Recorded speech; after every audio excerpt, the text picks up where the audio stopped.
আজকের এই ভিডিওতে মোবাইল লকের একটি অদ্ভুত কাজ শিখতে পারবেন। শেখার পর বলবেন যে ভাই এটা কি শিখাইলেন। দেখুন, বিভিন্ন সময়ে কিন্তু দেখা যায় যে আমাদের স্মার্টফোনগুলিতে যেগুলো আমরা লক সেট করি, পাসওয়ার্ড দিয়ে কিংবা প্যাটার্ন দিয়ে লক সেট করি, সেই লকগুলো যদি আমরা কিছুদিন পর ভুলে যাই তাহলে কিন্তু আমাদের এই মোবাইলটি নিয়ে আশপাশের কোনো দোকানে গিয়ে সফটওয়্যার মেরে নিয়ে আসতে হয় কিংবা আমাদের মোবাইলটি রিসেট মারতে হয়। আজকের এই ভিডিওটা দেখে কিন্তু আপনি জাস্ট আপনার মোবাইলটিতে রিসেটও মারতে হবে না এবং কি আপনার পকেটে টাকা খরচ করে আপনার মোবাইলটি সফটওয়্যারও মেরে নিয়ে আসতে হবে না। আজকের এই ভিডিওটা দেখে কিন্তু আপনি জাস্ট একটি সেটিংস মাত্র অন করবেন, অন করার পরে কিন্তু জাস্ট আপনার মোবাইলটি আনলক করতে পারবেন খুব সহজে। আপনি যদি ভুলেও যান আপনার স্মার্টফোনটির লক, তাহলে সেটিংসটা অন করে রাখলে খুব সহজভাবে কিন্তু খুলতে পারবেন। তো হ্যালো ভিউয়ার্স, আজকের এই অদ্ভুত কাজটি চলুন আমরা শিখে আসি। মোবাইল স্ক্রিন লগের অদ্ভুত কাজটি কিভাবে শিখবেন সেই প্রসেসটাই কিন্তু এখন আপনাদেরকে খুব সহজভাবে দেখিয়ে দিব। তো প্রথমে আপনারা আপনার মোবাইলটির হোম স্ক্রিনে চলে আসবেন। চলে আসার পর আমাদেরকে যে কাজটি করতে হবে, দেখুন আমাদেরকে প্রথমে আমাদের সেটিং যে অপশনটি থাকে সেই সেটিং অপশনটি আমাদেরকে ওপেন করে নিতে হবে।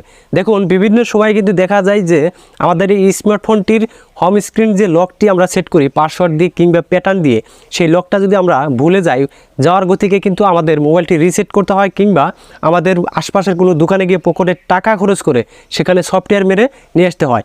আজকের এই ভিডিওটা দেখে আপনি কিন্তু খুব সহজভাবে একটি সেটিংস অন করে রাখলে আপনি যদি ভবিষ্যতে আপনার পাসওয়ার্ডটি ভুলেও যান, তারপরে কিন্তু খুব সহজভাবে আপনি আপনার ফোনটি রিসেট না করে এবং কি সফটওয়্যার না মেরে আপনি খুব সহজভাবে আনলক করতে পারবেন। দেখুন, প্রথমে আমরা সেটিংয়ে চলে আসবো। আসার পর আমরা এখান থেকে নিচের দিকে চলে আসবো। নিচের দিকে আসার পর দেখুন এখানে লেখা আছে ডিভাইস অ্যান্ড প্রাইভেসি, এই অপশনটিতে আমরা ক্লিক করব। ক্লিক করার পর জাস্ট এরকম একটি পেজ শো করবে। মাঝখানে একটি সেটিংস আছে স্মার্ট লক। দেখুন, স্মার্ট লকটি আপনি যদি জাস্ট এখানে একটি সেটিংস করে রাখুন, তারপরে কিন্তু আপনি জাস্ট আপনার পাসওয়ার্ডটি কিংবা প্যাটার্ন লকটি আপনি ভুলে যান, তারপরে কিন্তু আপনি রিসেট না করে আপনার মোবাইলটি সফটওয়্যার না আমাদের আপনি খুব সহজভাবে আনলক করতে পারবেন। তো জাস্ট আমরা এই স্মার্ট লকটিতে ক্লিক করব। তো স্মার্ট লকটিতে ক্লিক করার পর আমাদের মোবাইলটির হোম স্ক্রিন লকের পাসওয়ার্ডটি দিয়ে দিতে হবে। তো অবশ্যই আপনি আপনার মোবাইলের হোম স্ক্রিন লকের পাসওয়ার্ডটি দিয়ে দিবেন। দিয়ে দেওয়ার পর এরকম একটি পেজ ওপেন হবে। ওপেন হওয়ার পর দেখুন মাঝখানে একটি অপশন আছে ট্রাস্টেড প্লেস। তো জাস্ট আপনি আপনার পাসওয়ার্ড যদি ভুলে যান, আপনার পাসওয়ার্ডটি যদি আপনি মনে না রাখতে পারেন, ভবিষ্যতের জন্য আপনি এই সিকিউরিটিটা অবশ্যই অন করে রাখতে পারেন। তো এই পেজটিতে আসার পর দেখুন মাঝখানে যে অপশনটি আছে ট্রাস্টেড প্লেস, এখানে ক্লিক করবেন। ক্লিক করার পর এই অপশনটির কাজ হলো আপনাকে একটি লোকেশন সেট করতে হবে। লোকেশন সেট করলে সেই লোকেশনে গেলে কিন্তু সহজভাবে কিন্তু আপনি আনলক করতে পারবেন আপনার মোবাইলটি। তো জাস্ট দেখুন এই পেজটিতে আসার পর এখান থেকে যে এয়ার ট্রাস্টেড প্লেস প্লাসের এই পাশে লেখা আছে এখানে ক্লিক করবেন। ক্লিক করার পর আপনাকে লোকেশন যে ম্যাপটি আছে সেখানে নিয়ে আসবে। নিয়ে আসার পর দেখুন উপর দিকে একটি অপশন আছে, এখানে ক্লিক করবেন। ক্লিক করার পর আপনার একজাস্ট আপনি যে জায়গাটিতে আছেন সেই জায়গাটির লোকেশনটিতে নিয়ে আসবে।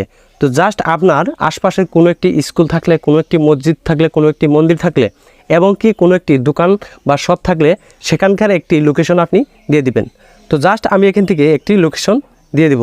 তো আমি এখান থেকে একটি লোকেশন সেট করলাম। সেট করার পর দেখুন এখন আমি এই মোবাইলটি যে লোকেশনটি আমি সেট করলাম সেই লোকেশনে গিয়ে আমি আপনাদেরকে খুব সহজভাবে দেখিয়ে দিচ্ছি। দেখুন, তো আমি চলে আসলাম যে লোকেশনটি আমি দিয়ে সেট করলাম সেই লোকেশনে চলে আসলাম। চলে আসার পর এখন দেখুন একদম জাদুতে কিন্তু আমার এই মোবাইলটি আনলক হয়ে যাবে। দেখুন অটোমেটিকলি কিন্তু আনলক হয়ে গেল। দেখুন এইভাবে কিন্তু জাস্ট আপনার মোবাইলটির সিকিউরিটির জন্য আপনি এই সেটিংসটা অন করে রাখলে কিন্তু ভবিষ্যতের জন্য আপনি যদি পাসওয়ার্ডগুলো ভুলেও যান তাহলে কিন্তু আপনার মোবাইলটি রিসেট না করে এবং কি সফটওয়্যার না মেরে অবশ্যই আপনি খুব সহজভাবে আপনার মোবাইলটি আপনি নিজেই আনলক করতে পারবেন খুব সহজে।